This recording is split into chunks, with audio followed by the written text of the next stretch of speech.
रोज की तरह अनुलेखनी ब्लॉग में सबका हार्दिक स्वागत है। आज के प्रेरणादायक विचारों में हमारे जीवन में दान है, बौद्धिक संपदा है और राष्ट्रभक्ति है। इन तीनों चीज़ों का जब समावेश होता है तो हम कैसे अपने बौद्धिक संपदा तीनों विषयों का भाव अलग है, लेकिन एक दूसरे के सामंजस्य से हम कैसे उदारता के परिवेश में अपने जीवन को यापन करने में समर्थवान होते हैं, इन भावों का संचार। तो बौद्धिक संपदा दोस्तों हमारे जीवन में नियति एक अबूझ पहेली होती है और इसके गर्भ में, इसके अंतः में क्या छिपा है, इसे जानने का कोई मार्ग नहीं। तो कभी कभी दोस्तों हम नियति के चक्र में ऐसे फंसे होते हैं कि लगता है, ऐसा महसूस होता है कि कितना भी हाथ पैर मार लें, कितने भी अनेक प्रकार के तर्क वितर्क कर लें, तो रेत में रुकी हमारी नाव जो है आगे नहीं चढ़ पा रहे हैं। तो इस प्रकार की स्थिति कभी कभी हमारे जीवन में आता है। तो नियति को ईश्वर की इच्छा और मानकर कुछ जीवन, कुछ औसत जो है, कुछ औसत प्रतिभा जो होती है वाले जो लोग होते हैं तो वह समर्पण कर देते हैं। परंतु समस्या उनके साथ आती है जो अत्यंत प्रतिभाशाली होते हैं, परंतु स्थिति उन्हें कुछ ऐसे बंधनों में बांध कर रखती है कि वे सांसारिक दृष्टि से सदा असफल ही दिखते हैं। तो दोस्तों कभी कभी यूँ भी होता है कि कितना भी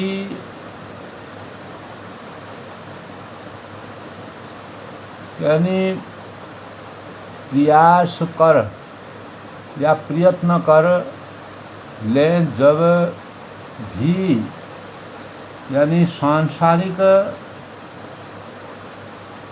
सांसारिक मानकों की पूर्ति नहीं होती है, होती नहीं दिखती है, तो ऐसे में लगता है कि हम यानी किसी अदृश्य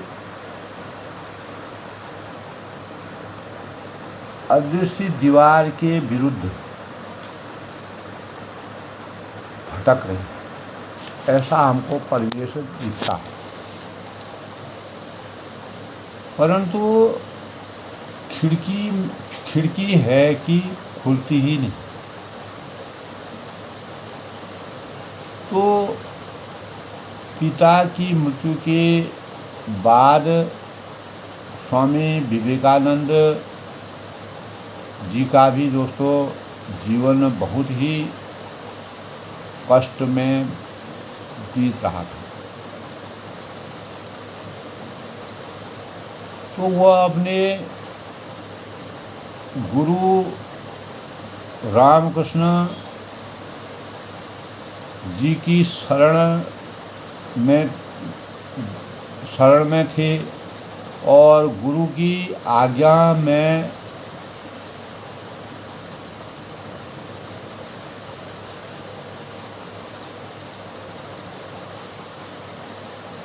गुरु की आज्ञा के अनुसार उन्होंने माँ काली से अपने परिकार के लिए, अपने शुभता के लिए जो है अन्न है और वस्त्र है की भिक्षा मांगने वह इधर उधर जाते थे, परंतु जीवंत प्रतिमा के समक्ष मौन होकर रह जाते थे और अंत में वह शक्ति एवं भक्ति का वरदान मांग कर चले जाते थे। यदि दोस्तों हमारे जीवन में नियति हमें कथित जो सांसारिक मानकों के अनुसार विकलता यानी विफलता दे रही है, हमको सफलता नहीं प्राप्त हो रही है, तो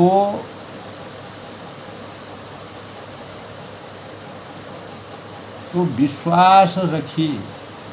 जीवन में प्रत्येक मानव को इस बात को सोचना चाहिए कि उसकी हमें कहीं और सफलता देने का फैसला परमात्मा ने किया है। तो कारागार में बंद व्यक्ति के लिए भी विकास का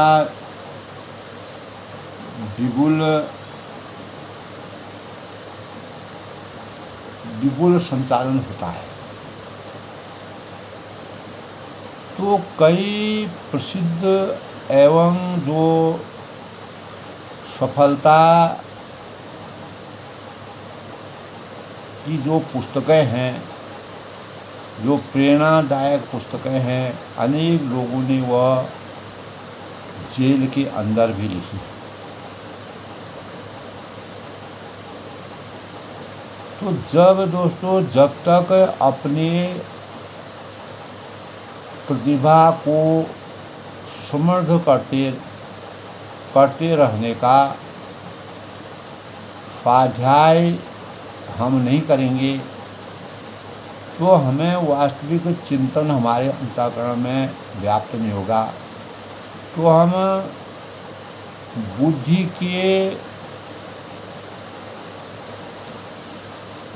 के स्तर को पैन ही नहीं कर सकते। तो हमारे जीवन में बुद्धि के स्तर को पैना रखने के लिए विकल्प होने चाहिए। बौद्धिक संपदा की एक प्रकार की उपलब्धि है। बौद्धिक संपदा एक प्रकार की उपलब्धि है जो सबको प्राप्त नहीं होती। तो संभव है दोस्तों कि भौतिक संपदा यानी शाश्वत प्रभाव उत्पन्न करने वाली न हो, किंतु विचार अवश्य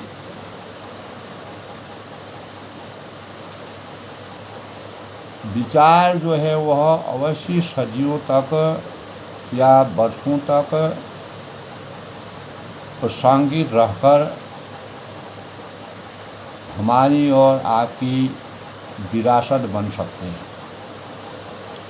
इसीलिए जीवन को सुख समृद्ध के बजाय बौद्धिक सार्थकता की दृष्टि से देखना जीवन के लिए अधिक अर्थपूर्ण होता है। और इसी के परिणाम स्वरूप हमारे जीवन में भारतीय धर्म संस्कृति में जिस प्रकार दान का बहुत महत्व है, दान का शाब्दिक अर्थ होता है देने की प्रक्रिया। तो जब से दोस्तों इस संसार में संसार की रचना हुई, सृष्टि की रचना हुई, तब से सूर्य हमें प्रकाश से ओतप्रोत करते जा रहे हैं। चंद्रमा अपने शीतलता का दान देकर हमें अनुग्रहित करता आ रहा है। तो यूं ही दोस्तों नहीं, हमारे संस्कारों में सूर्य और चंद्रमा की उपासना, पूजा पाठ, भक्ति भावना का प्रतिफल और पहचान है, प्राविधान है। हम पूजा करते हैं, पाठ करते हैं। तो इसके साथ साथ प्रकृति हमें हवा है, जल है, और बिना किसी भेदभाव के निरंतर यानी हमको प्रदान कर रहे हैं। तो हमारा भी दोस्तों जो कर्तव्य होना चाहिए कि ऐसे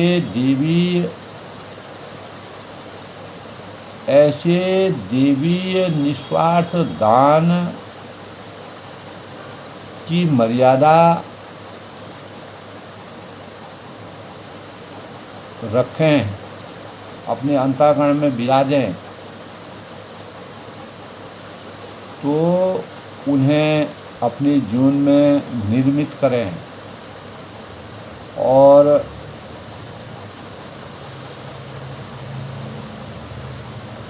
उन भावों को प्रदूषित न होने दें, उनमें किसी प्रकार का विकार न आने दें। क्योंकि इन सब चीज़ों का, इन सब प्रतिमानों का हमारे जीवन में बड़ा ही, हमारा जीवन पूर्ण रूप से निर्भर रहा है। तो इसी प्रकार दोस्तों पृथ्वी का जो खिलना है और बचपन का जो खिलखिलाना है और चिड़ियों का चहकना है, और भी प्राकृतिक जितनी भी चीज़ें होती है, पेड़ों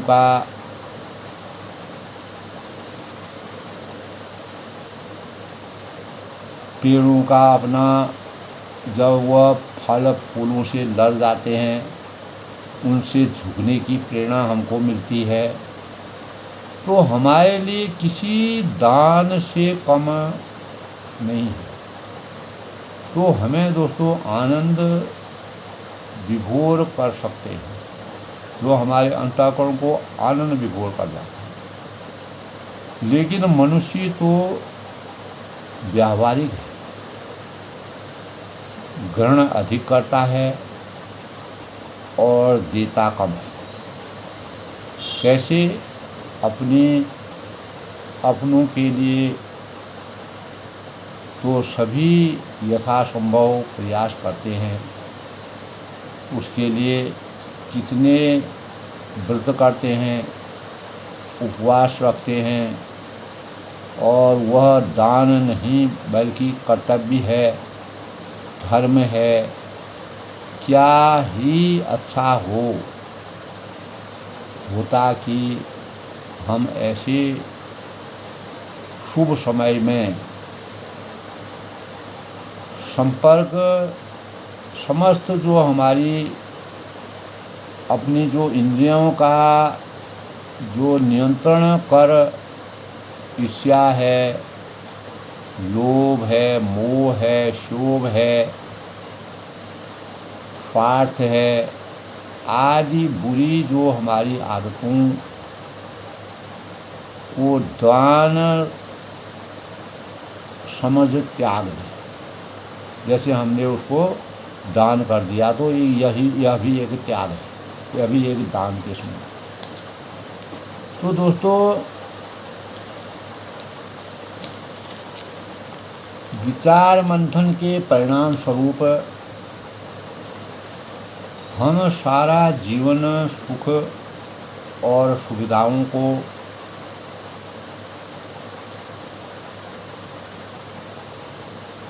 जीवन भर हम सुख सुविधाओं को बटोरते और उनका बोझ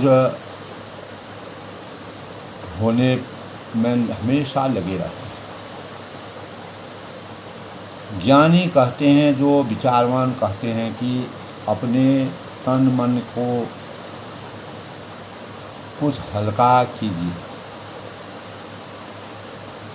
अधिक है तो दान कर दीजिए और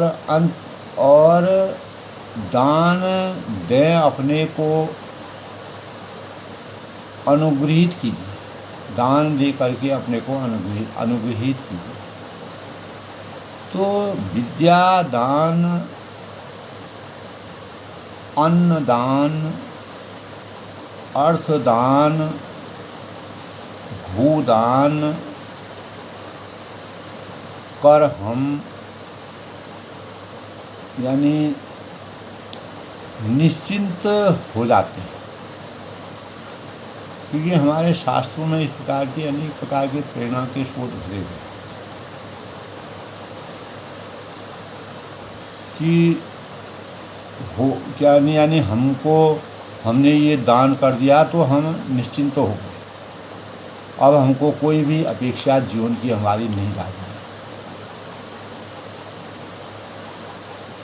तो पुण्य करना कर लिया, इन दानों को देने के पश्चात समझते हैं कि हमने पुण्य प्राप्त कर लिया।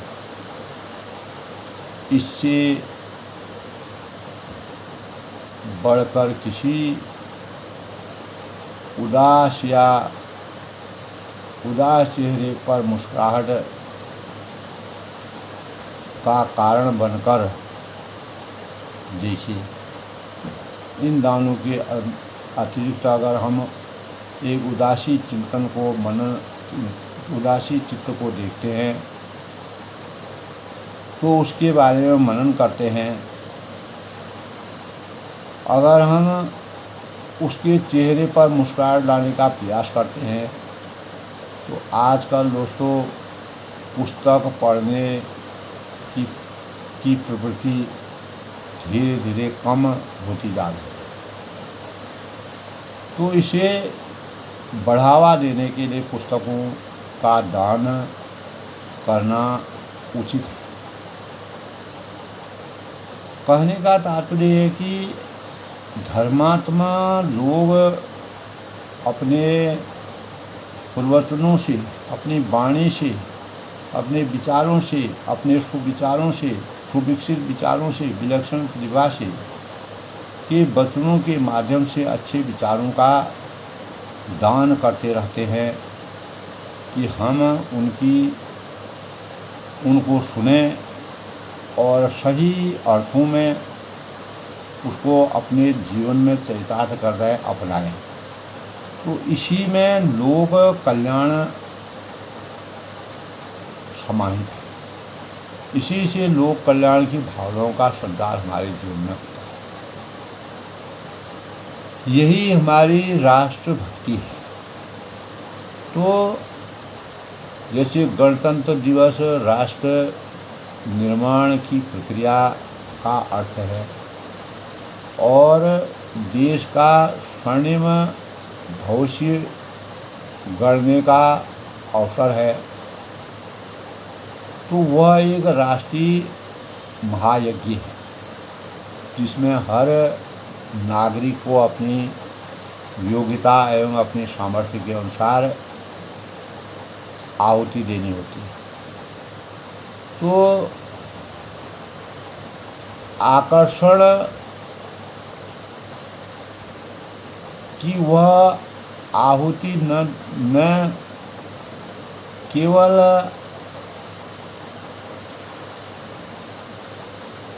आत्मिक सुख प्रदान करती है, अपितु राष्ट्र को सर्वोच्च पद पर प्रतिष्ठित भी करती है। तो सर्व राष्ट्र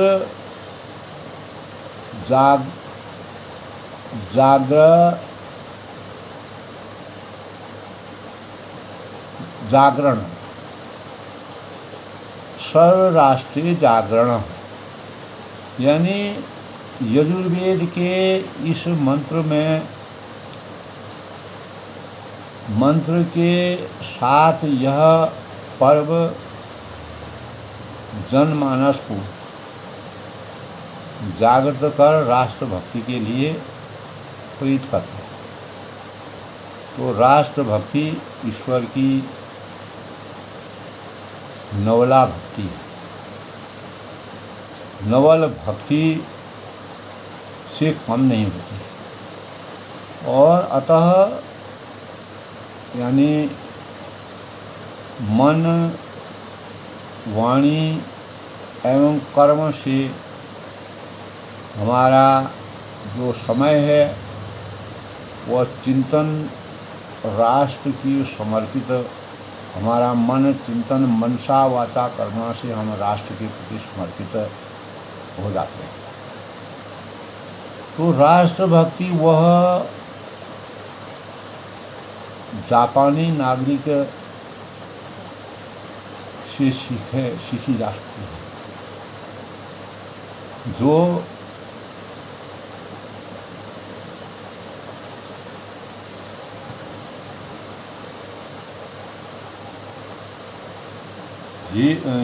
जो रेल यात्रा के दौरान स्टेशन पर फल न देखकर भारतीय संत स्वामी राम तीर्थ के सुख में शायद इस देश में फल नहीं होते।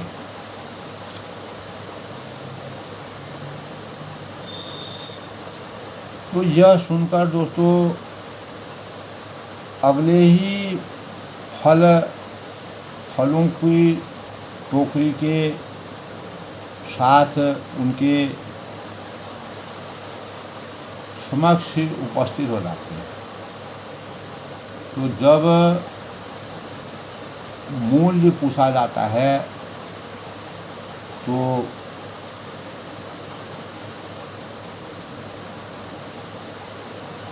बिना भाव के, बिना कीमत के से बोला कि औसत फल स्वीकार कीजिए। यदि मूल्य देना है तो अपने देश को जाकर किसी को मत बताना कि जापान में फल नहीं होते। तो जिस देश के नागरिकों से ऐसी राष्ट्र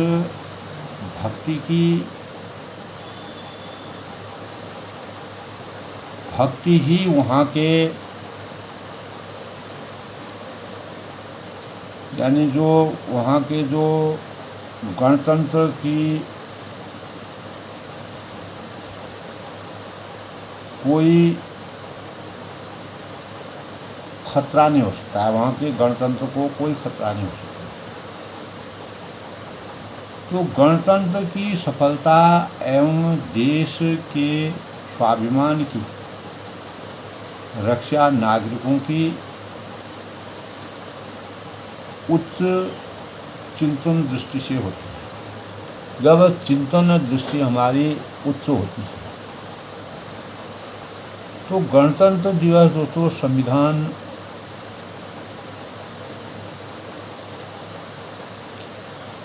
के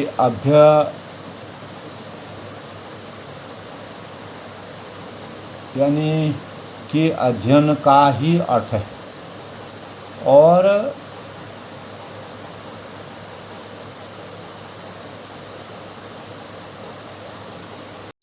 श्री गणेश की प्राप्ति का साधन है।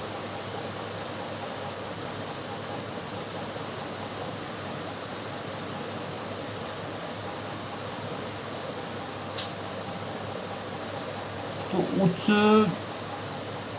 जब विधान के बिना जीवन का उद्देश्य पूर्ण नहीं होता तो राष्ट्र को जैसे हो सकता है तो सामाजिक स्वतंत्रता की समानता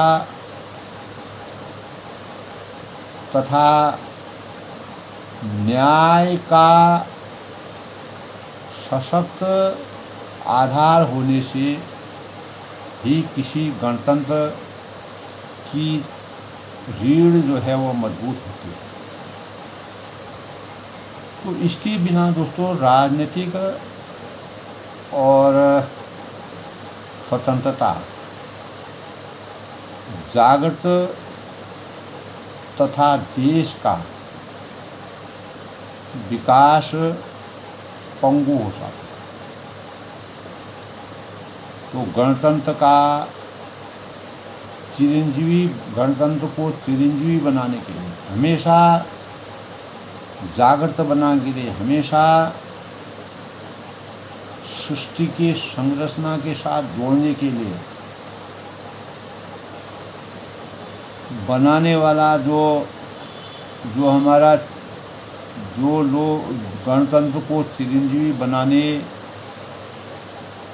वाला जो है राष्ट्रीय एकता का एकमात्र साधन वही है। उसी से हम जनतंत्र की मजबूती को प्राप्त कर सकते हैं। राष्ट्रभक्ति में अनेक शुचिता के भावों पर रामकृष्ण परमहंस द्वारा जो जापान में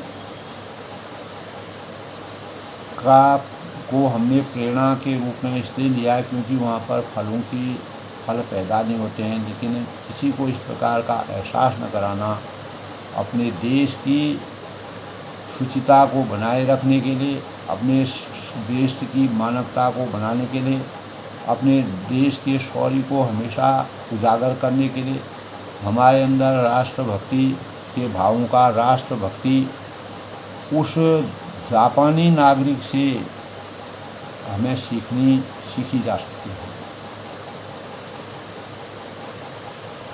जिसने जो है रेल यात्रा के दौरान स्टेशन पर फल न देखकर भारतीय संत स्वामी रामतीर्थ के सुख से शायद इस देश में फल नहीं आते हैं, वह सुनकर अगले ही पल फलों की टोकरी को वहाँ पर उपस्थित कर दिया। तो देश के लिए इस प्रकार की मानवतावादी भाव होने से हम दान दोस्तों वास्तविक दान क्या है वह मैंने आपको बताया कि अनेकों दान होते हैं। धर्मात्मा लोग जो होते हैं वो अपने प्रवचनों से अपने प्रेरणाओं से के माध्यम से अच्छे विचारों से सुदृढ़ मापदंडों से दान करते रहते हैं। वही दान हमारे लिए, वही भाव, वही प्रेरणा, वही शोध हमारे लिए सभी दानों की जो क्षमता है, दानों को करने के लिए, दान को करने के लिए हमें प्रेरित करते हैं। और हम अपने मनसा वाचा कर्मणा से उन भावों, विचारों के रहस्यों का अपने जीवन में विचार कर, मंथन कर, यानी अपने उन प्रवचनों के माध्यम से अच्छे विचारों का दान करते रहते हैं।